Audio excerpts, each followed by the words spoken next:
Hello, this is Pastor Jones, wanting to spend about 5 minutes with you today. I came across a devotion in my own personal life the other day that I want to share with you. It touched me, and I believe it'll touch you as well. The story is told of a man by the name of Joe, 68 years of age, a former Marine with a peg leg. He shows up each morning at a swimming pool to work out. Years ago, during training maneuvers, the wind blew his parachute into a high-tension wire. As thousands of volts coursed through his body, it burned one of his legs right off. It stopped his heart. He was clinically dead. But when he fell to the ground, by God's mercy and grace, his heart started back up again, and he survived that horrible ordeal. From all appearances, Joe had made peace with the peg leg. As he hobbles from place to place, swims, he generally gets along with his life. Perhaps Joe's experience illustrates the paradox, my friend, of the Christian earthly pilgrimage. We live with pain, with suffering, with challenges, with imperfections, and yet we learn to get on with our lives. At least I pray you are.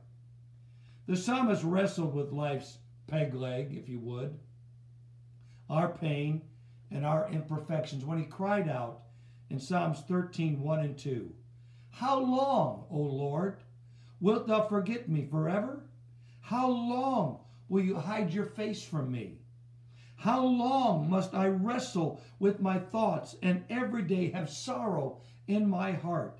How long will my enemy triumphant over me?"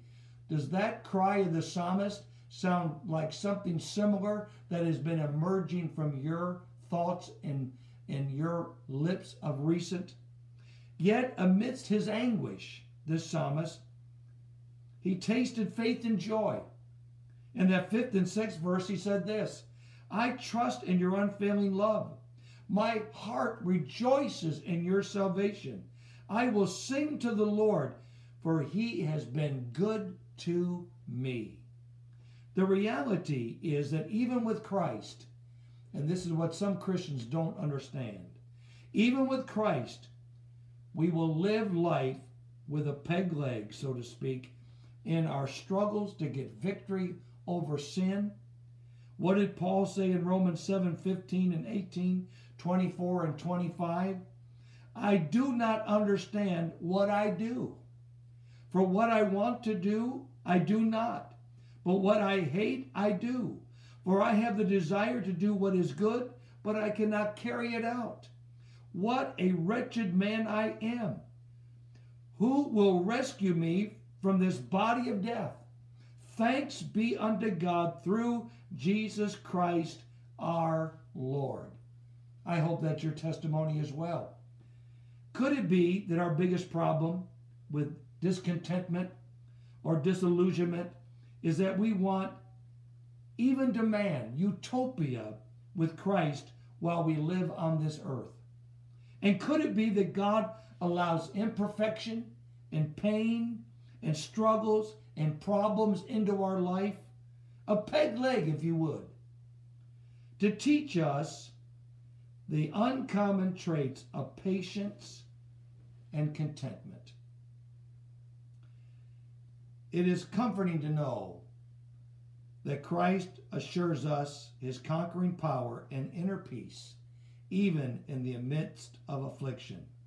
John 16:33, "In me you have peace. In this world you have trouble. But take heart, I have overcome the world."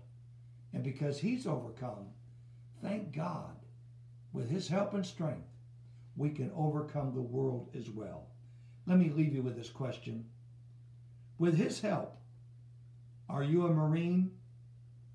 Are you Marine enough to choose to live graciously with a peg leg in everyday life? I pray that you are. I hope I've given you something to think about. This is Pastor Jones saying God bless until I see you next time.